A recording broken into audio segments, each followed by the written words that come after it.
Interactions in ecosystem. You are probably aware that the biosphere is a complex mechanism. Have you ever wondered what makes it complex and dynamic, at the same time stable too? It is the interaction between various components of biosphere. We will now be discussing these interactions in the biosphere.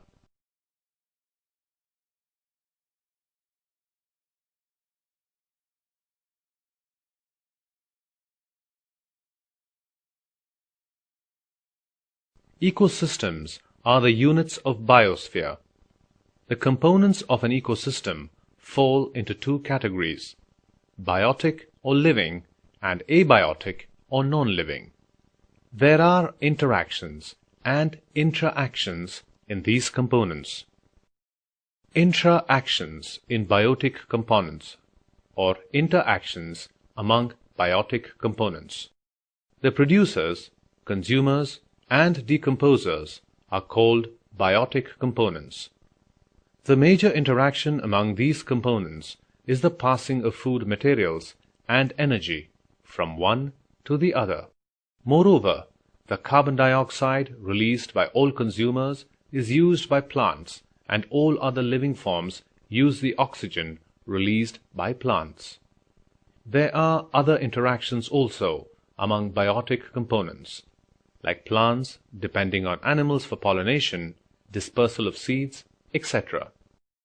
How do the biotic components interact with abiotic components? This is very simple to understand. All living things need water, which they get from the environment. Plants use solar energy, which is the ultimate source of energy for all living things. Plants use minerals obtained from soil, and all living things add organic materials to soil on death and decay. Oxygen from plants and carbon dioxide from animals enter into the atmosphere. Thus, the list is quite long. These interactions lead to biogeochemical cycles. There is interaction among abiotic components also. Sunlight increases temperature, and thus evaporation from water bodies increases. This in turn increases the humidity of the atmosphere. Accumulation of water vapor will lead to rainfall.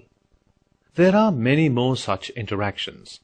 Thus, it is very obvious that these interactions make ecosystem a self-sustaining one.